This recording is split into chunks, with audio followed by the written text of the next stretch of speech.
is in terms of this kind of, take a hypothetical situation, the zoning commission makes a recommendation to change what's happening. There are 4 development projects in the pipeline on the same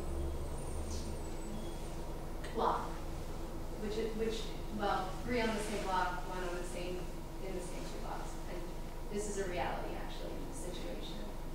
What sort of influence does the decision of the zoning commission have on those 4 projects?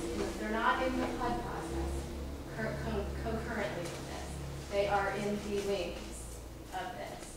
So what sort of precedent does a decision like that set for these remaining projects, and is there a litigation issue if this, I mean, I guess that's what I'm wondering. Do the zoning commission decisions ever end up in litigation because of a precedent that the future developers are claiming? Sure.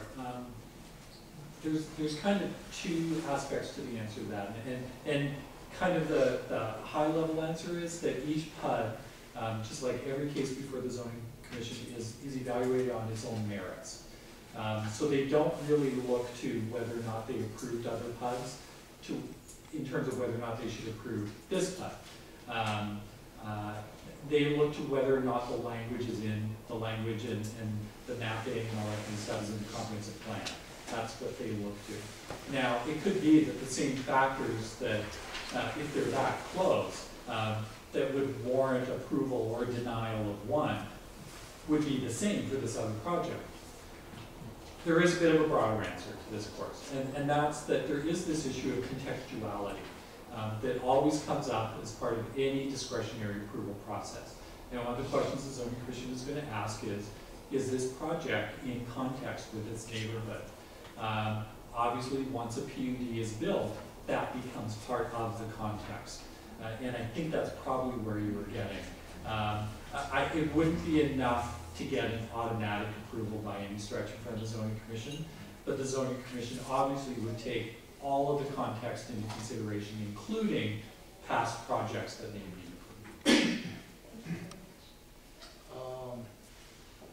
Mr. Hans. 2 quick questions. You described parties earlier.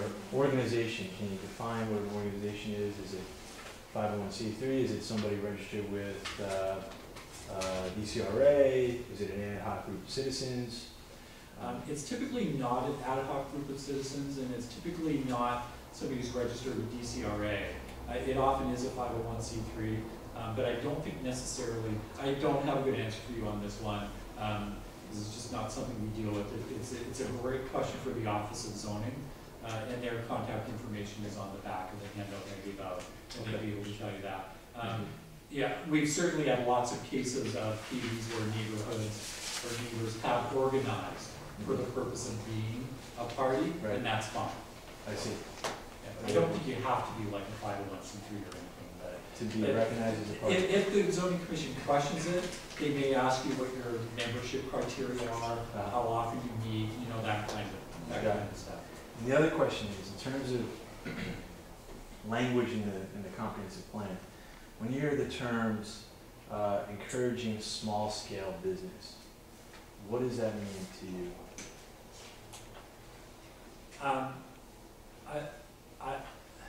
In what context? I don't understand. Language from the comprehensive plan. When it says encouraging small-scale business, what does small-scale business mean? A small-scale business. I don't know what that means. I don't know what that means. A business that's small scale. I honestly don't know how to answer this question. Is it a dollar figure? How much they make annually? Is it number of employees, size, volume of the building? I see what you're getting. I'm sorry. I don't know the definition in the comprehensive plan for small scale business. Okay.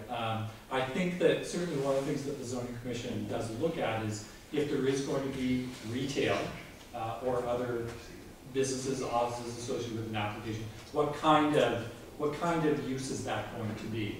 You know, is it going to be, you know, a big box retailer, or is it going to be small retailers? In some cases, applicants will will include as part of their application a commitment that a certain percentage of the businesses will be devoted to local, small, disadvantaged business owners, which is all a term that can be defined in the order.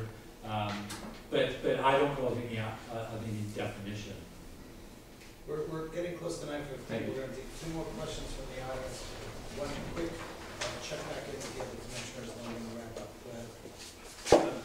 Earlier, you talked about the overlay. Are you familiar with the 14th Street Arts overlay? A little bit. I have done some work with it. You may have heard that part of the overlay, it limited the number of liquor licenses along that corridor. No, actually it doesn't. What it does is it limits the number of eating and drinking establishments. So it's not just liquor licenses. Right, you're absolutely right. You're absolutely right. Well, and there was a recent check. I'm not sure about your office or by the Neighborhood Association. They found that they exceeded the number that was in the overlay, and the council made a change to the overlay, which goes counter to what you said earlier, that the zoning controls the overlay and the outline zoning. Council did not change that overlay. The zoning commission changed that overlay. Oh, so that's interesting, because my councilman told me that. The council is very much involved. Oh, they were involved. Absolutely. So that's my question, could you explain how that happened? How that change was made, because the neighborhood association and the neighbors were against that. No, actually it was brought forward by the ANC, and the Office of Planning took it forward on the request of the ANC. There's no question that it was not universally supported. There was opposition as well, including some opposition from the ANC and from other community groups. But the application actually, and all the work, all the research associated with it actually came from the neighborhood organization and the